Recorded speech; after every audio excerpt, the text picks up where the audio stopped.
Hello friends, welcome है आप सभी का यूट्यूब के ऑनलाइन क्लासेस में। लास्ट लेक्चर में अपन स्टडी कर रहे थे इलेक्ट्रिक करंट का। इलेक्ट्रिक करंट में अपन ने आई और वीडी के बीच में क्या रिलेशन होता है इसको अपन ने फाइंड किया, उसके ऊपर कुछ न्यूमेरिकल सोल्व किए हमने। ठीक है, आज अपन जो हमारा टॉपिक है वो है एक्सप्रेशन ऑफ ओम्स लॉ। तो लास्ट लेक्चर में अपन ओम्स लॉ के बारे में स्टडी कर चुके हैं। उसमें potential difference V is directly proportional to I। किसी कंडक्टर के अक्रॉस अगर हम पोटेंशियल डिफरेंस V अप्लाई करते हैं तो डायरेक्टली प्रोपोर्शनल होता है उसमें फ्लो होने वाली करंट के। अगर अपन फिजिकल स्टेट ऑफ कंडक्टर को कांस्टेंट रखें, फिजिकल स्टेट का मीन अपन समझ सकते हैं टेम्परेचर वगैरह है, क्रॉस सेक्शनल एरिया, इनको अपन कांस्टेंट रखें। तो यहां हमने देखा था एक R एक कांस्टेंट आया था जिसे अपन ने कहा था रेजिस्टेंस ऑफ कंडक्टर। तो ये रेजिस्टेंस अपन स्टडी कर चुके हैं, इसको अपन आगे डिटेल में देखेंगे कि रेजिस्टेंस क्या होता है, किस पे डिपेंड करता है, कैसे टेम्परेचर के साथ इफेक्ट करता है ये। तो ये जो फॉर्म था ओम्स लॉ का, इस फॉर्म को अपन कहते हैं मैक्रोस्कोपिक फॉर्म। ये जो फॉर्म होता है इसे अपन कहते हैं मैक्रोस्कोपिक। अभी जो अपन स्टडी कर रहे हैं ओम्स लॉ को डिराइव करने वाले हैं, और कौन सा फॉर्म? Microscopic form. और ये जो फॉर्म होता है ये मैक्रोस्कोपिक होता है, V equals to IR। Macroscopic का मीन है जैसे पोटेंशियल डिफरेंस है तो इसको अपन मेजर कर सकते हैं, वोल्ट मीटर से इसको मेजर किया जा सकता है। करंट है, करंट को भी अपन मेजर कर सकते हैं मीटर से। ठीक है, तो ये मैक्रोस्कोपिक फॉर्म बोला जाता है। अब माइक्रोस्कोपिक फॉर्म क्या होता है, जिसको J equals to sigma into E, ये माइक्रोस्कोपिक फॉर्म होता है जिसे अपन डिराइव करेंगे। ठीक है, जो अपन ने पहले रिलेशन स्टडी कर रखे हैं उन रिलेशंस के बेसिस पे अपन को ये डेरिवेशन है वो करना है आज। तो इसको अपन माइक्रोस्कोपिक फॉर्म बोलते हैं, और ये अपन कहते हैं मोर एक्यूरेट है, या अपन कहें या मोर प्रिसाइज है। ठीक है, इसको ही जनरली अपन कहते हैं, यूज करते हैं, लेकिन अपन मैक्रोस्कोपिक लेवल पर देखें तो V इक्वल्स टू IR ये फॉर्म बोला जाता है। ठीक है, तो फिजिक्स में अगर हम देखें तो ज्यादा अहम स्थान है वो इसका है J equal to sigma into E का। ठीक है, लेकिन अगर हम देखें मैक्रोस्कोपिक लेवल पे इसको मेजरमेंट कैसे करें, पोटेंशियल डिफरेंस को, करंट को, तो वो एक्सटर्नली है। तो ये अपन कह सकते हैं, इसको अपन आसानी से देख सकते हैं, मेजर वगैरह कर सकते हैं, और ये बहुत ही माइक्रो लेवल पे है, इसलिए इसको माइक्रोस्कोपिक फॉर्म बोला गया है। तो अपन इसको डिराइव करने वाले हैं। ठीक है, तो आइए स्टार्ट करते हैं derivation. Expression of Ohm's law, microscopic form. तो सबसे पहले अपन स्टार्ट करते हैं, अपन को पहले से पता है इलेक्ट्रिक करंट और जो ड्रिफ्ट वेलोसिटी है उसके बीच में रिलेशन क्या होता है। तो अपन यहां लिखेंगे we know that relation between electric current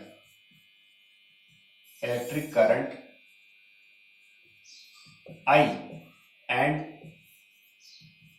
drift velocity, और ड्रिफ्ट वेलोसिटी का सिंबल हमने लिया था VD। ठीक है, तो इसको मैं यहां लिख देता हूं ड्रिफ्ट वेलोसिटी VD। ये ड्रिफ्ट वेलोसिटी VD है।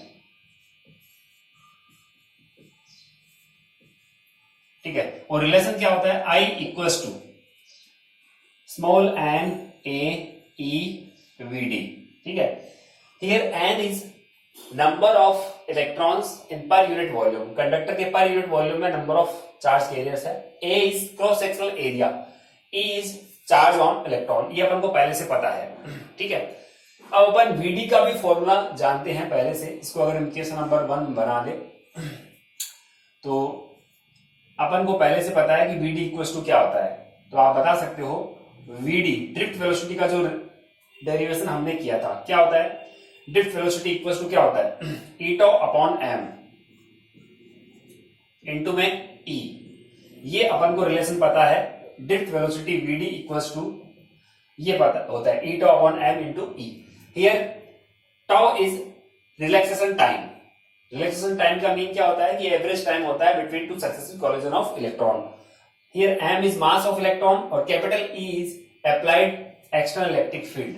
तो अगर इस VD की वैल्यू अपन यहां पुट करें तो I इक्वल्स टू क्या बनेगा, देखो I equals to small n a और यहां E। अब इसकी जगह पुट कर रहे हैं अपन तो ये आ जाएगा E tau upon m into में कैपिटल E। ठीक है, तो इसको आप ब्रैकेट में लिख सकते हो, ये अलग से लिखना पड़ेगा हमें क्योंकि इसकी वैल्यू अपन को पहले पता है, वो हमने यहाँ इसको पुट किया है। चाहे तो अपन पहले से बता सकते हैं कि hence V D equal to ये होता है, तो उसके बेसिस पे आप इसको थोड़ा सा अलग से लिख लेना कि ये V D equal to formula होता है। वी डी इक्वल टू ये फॉर्मूला अपन को पहले से पता है, ठीक है। अब आप यहां से देखोगे ई इंटू ई स्क्वायर बन गया, और इस ए को मैं लेफ्ट साइड में ट्रांसफर कर दूंगा, तो ये क्या बनेगा आई अपॉन ए, ठीक है। स्मॉल एन इंटू ई क्या बन गया ई स्क्वायर, और ये हो गया टॉप, और अपॉन एन, और इंटू में हो गया ई, ठीक है। आई अपॉन ए अपन को पहले से पता है क्या होता है, per unit cross section area से पास होने वाली करंट को अपन कहते हैं करंट डेंसिटी, ठीक है, जिसको अपन लिख सकते हैं capital J equals to small N E square tau upon M into में ई। अब अपन ये कहें for a given conductor, small N is number of electron per unit volume, तो वो एक गिवन कंडक्टर के लिए कांस्टेंट होगा। Tau for a given conductor also constant होगा, और एम और ई पहले से क्या होते हैं, कांस्टेंट होते हैं। तो इसका मतलब हो गया ये पूरी की पूरी टर्म क्या होती है, कांस्टेंट, और इस पूरी की पूरी टर्म को अपन कहें कांस्टेंट है। फॉर ए होमोजीनियस कंडक्टर की अपन बात करें, आइसोट्रोपिक होमोजीनियस कंडक्टर के लिए ये वाली टर्म क्या बोली जाती है, कांस्टेंट। आइसोट्रोपिक होमोजीनियस का मींस होता है कि उसमें अपन कह रहे हैं कि कोई दूसरा मटेरियल नहीं है, वो केवल एक ही मैटर है, एक ही मटेरियल से बना है, और वो होमोजीनियस का मींस हो गया कि पूरे उसमें कोई भी अन्य दूसरे मेटल की यहाँ पे इम्प्योरिटीज वगैरह नहीं है। तो ये पूरा टर्म कांस्टेंट हो गया किसी फॉर कंडक्टर के लिए। इस टर्म को अपन बोलेंगे सिग्मा। सिग्मा मींस क्या होगा, कंडक्टिविटी ऑफ कंडक्टर। तो यहां अपन लिख देते हैं हियर, या ऐसे लिखें for a given conductor, for a given conductor, for a given conductor number of electron per unit volume, per unit volume, ठीक है, स्मॉल एन कॉमा, ठीक है। तो क्या है, रिलैक्सेशन टाइम, रिलैक्सेशन, ये रिलैक्सेशन टाइम हो गया tau, are constant, are constant, and E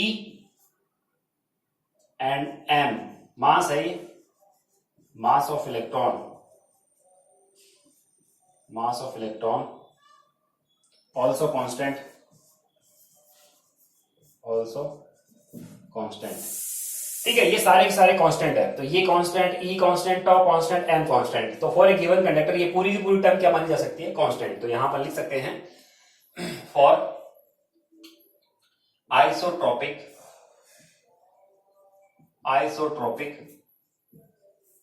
homogeneous, or isotropic homogeneous conductor,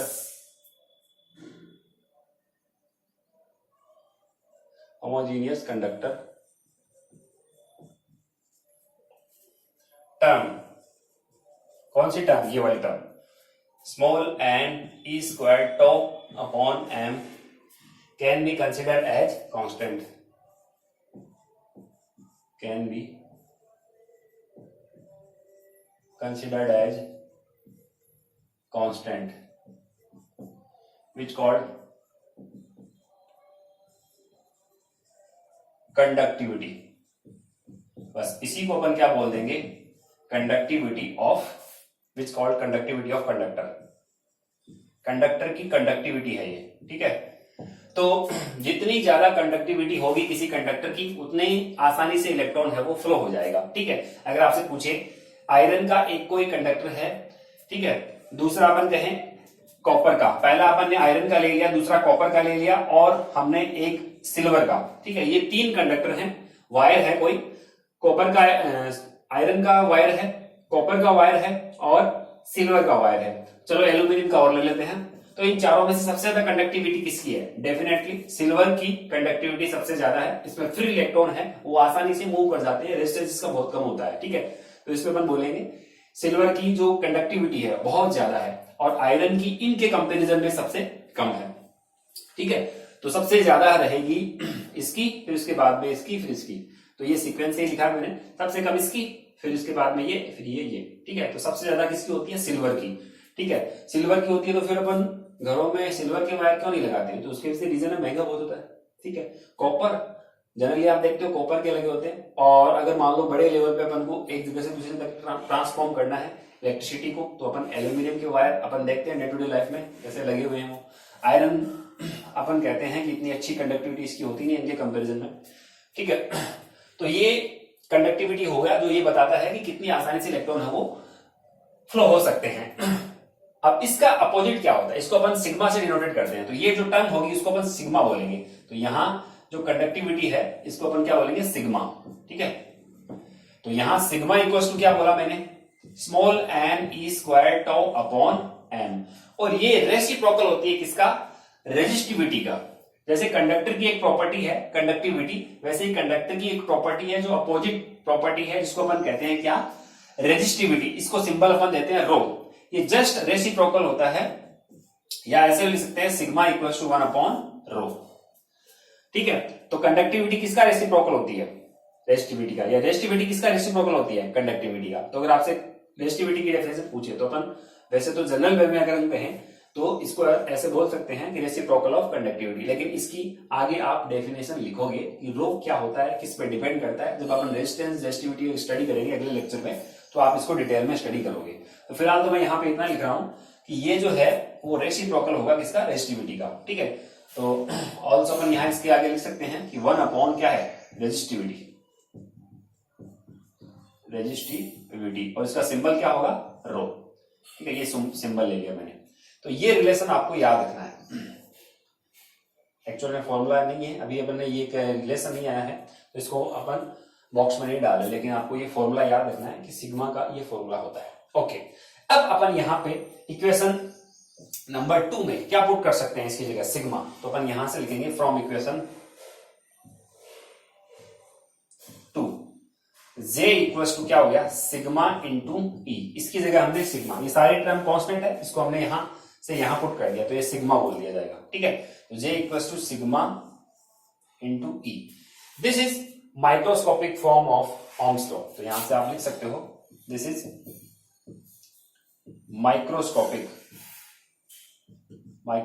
form of Ohm's law. ये ओम्स लॉ का माइक्रोस्कोपिक फॉर्म है। ठीक है, जो मोर प्रिसाइज है, इसको अपन ज्यादा वैल्यू इसको देते हैं। ठीक है, और मैक्रोस्कोपिक क्या होगा? जिसको अपन आसानी से मेजर कर सकते हैं पोटेंशियल, या यूं कहें कि वोल्टमीटर और एमीटर से V और I को नोट किया जा सकता है, मेजर किया जा सकता है। तो ये माइक्रोस्कोपिक फॉर्म हो गया। ठीक है, अच्छा, अब इसके बाद में आते हैं अपन मैक्रोस्कोपिक फॉर्म कौन सा होता है, उसको भी अपन साथ साथ में ले लेते हैं। तो इसको आप नोट कर सकते हो, यहां से हेडिंग लगा लेना एक्सप्रेशन ऑफ ओम्स लॉ, ये माइक्रोस्कोपिक फॉर्म है, तो यहां से यहां तक नोट करोगे। फिर सेकंड नंबर पे अपन लेते हैं macroscopic form of Ohm's law. Macroscopic form of Ohm's law. ठीक है, तो आप इसको नोट कीजिए। ओके, अब अपन स्टडी करते हैं macroscopic form of Ohm's law. ठीक है, तो मैक्रोस्कोपिक फॉर्म का means V equals to I R आपको लेके आना है। तो इससे अपन यहां देखो कैसे V equals to I R लेके आएंगे। तो अपन यहां से इसको नोट करेंगे। We know that current density और इलेक्ट्रिक फील्ड के बीच में रिलेशन क्या है, मतलब इस फॉर्म को ही अपन वापस से लिख रहे हैं। तो एक्चुअल में लाना तो आपको मैक्रोस्कोपिक है, तो यहां अपन पहले से लिख सकते हैं कि we know that current density,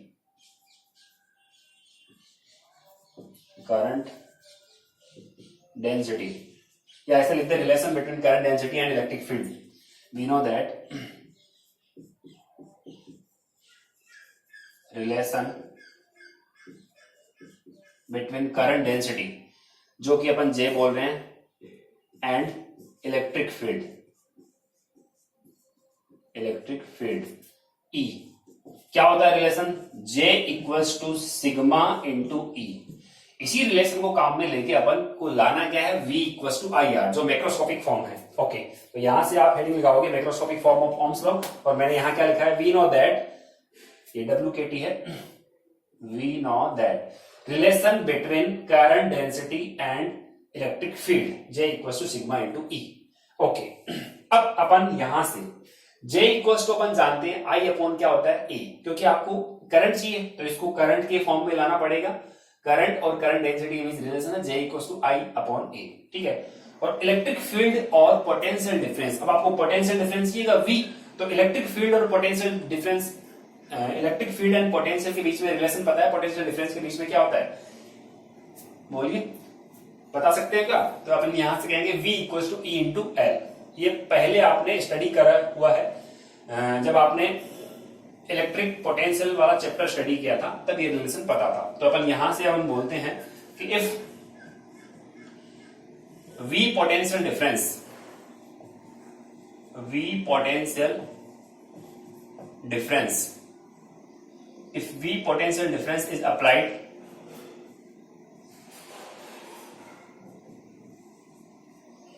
if V potential difference is applied across the conductor, अगर मान लो एक L लेंथ का कंडक्टर है, ऑफ लेंथ L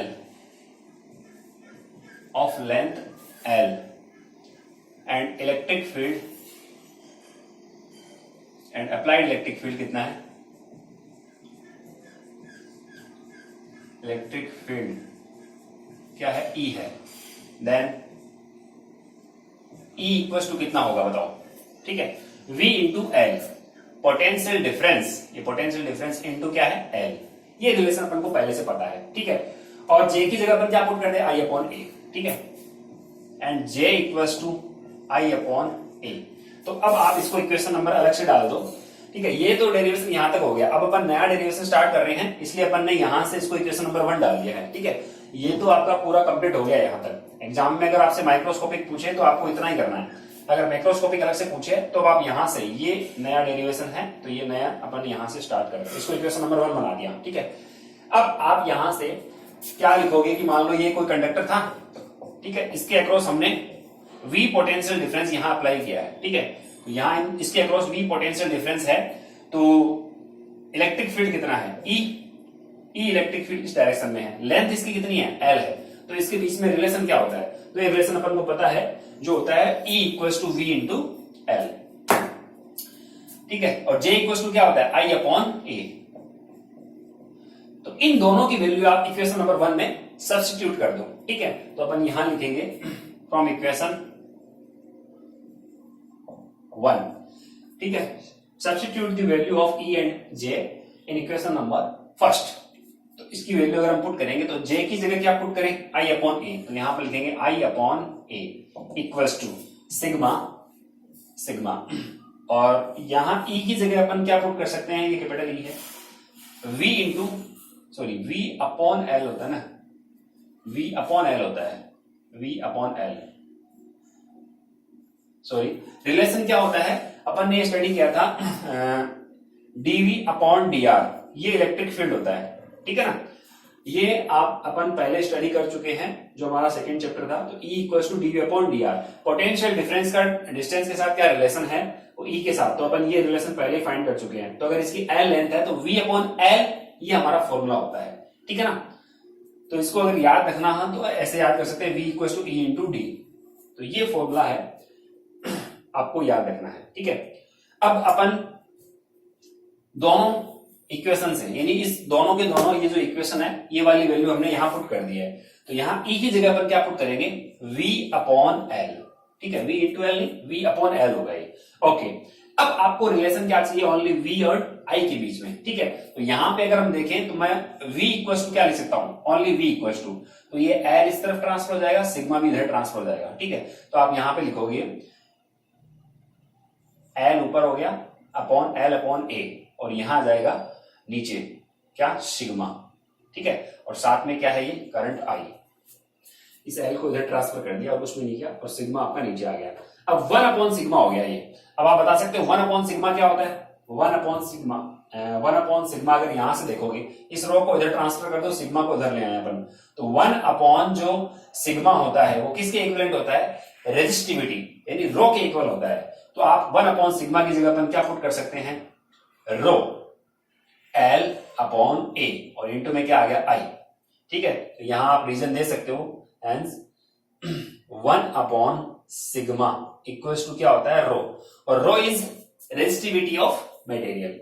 ठीक है, ये अपन पहले बता चुके हैं कि रेजिस्टिविटी जो होती है वो सिग्मा का रेसिप्रोकल है, या सिग्मा है वो रेजिस्टिविटी का रेसिप्रोकल है। ओके, अब देखो V इज डायरेक्टली प्रोपोर्शनल किसके, I के, और अपन ने जो रिलेशन वहां फाइंड किया था वो V इक्वल्स टू IR था।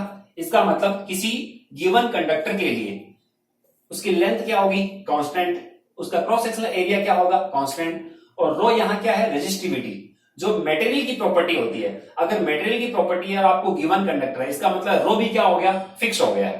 ठीक है, तो ये सारी की सारी टर्म फिर से फिक्स होगी, और उसको अपन फिक्स क्वांटिटी को क्या बोलेंगे, रेजिस्टेंस। इसका मतलब ये वाला जो टर्म है वो फिर से रेजिस्टेंस के इक्वल होगा।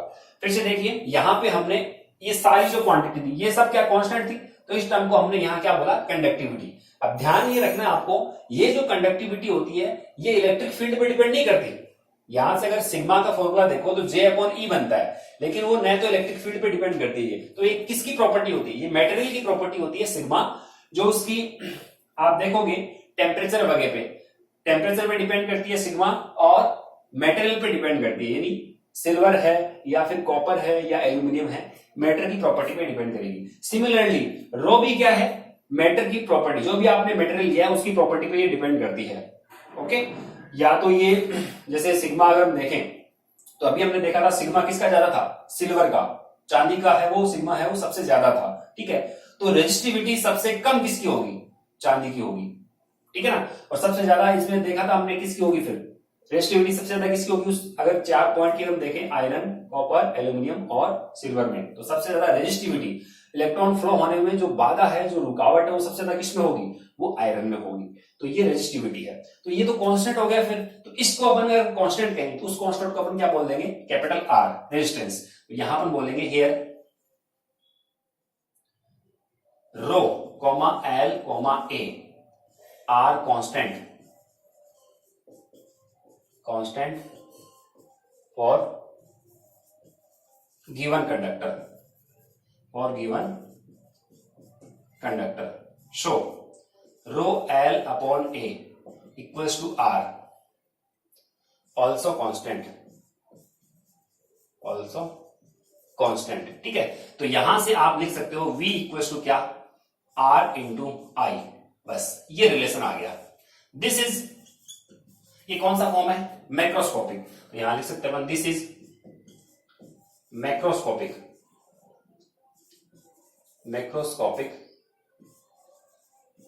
Form of Ohm's law. ठीक है, तो आप इसको नोट कर सकते हो। ये हमने माइक्रोस्कोपिक फॉर्म बताया, ठीक है, और ये वाला हमने मैक्रोस्कोपिक फॉर्म बता दिया है। ठीक है, तो अब आप यहां से हेडिंग लगा के और पूरा यहां तक, और फिर इसके बाद में अगली हेडिंग जो रहेगी आपकी ये, इसको नोट कर सकते हो पूरा एंड तक। ठीक है, तो इसको आप होमवर्क कंप्लीट कर लेना और इसको सबमिट करवा सकते हो आप। अब इसके बेसिस पे आगे अपन देखेंगे रेजिस्टिविटी क्या होती है, किस पे डिपेंड करती है और उनकी नेचर वगैरह क्या है। कैसे, इसके ऊपर कई सारे न्यूमेरिकल्स भी है, वो भी अपन नेक्स्ट क्लास में लेंगे। तो ओके डियर स्टूडेंट्स, आप अपना होमवर्क कंप्लीट कर लेना। Okay, thank you.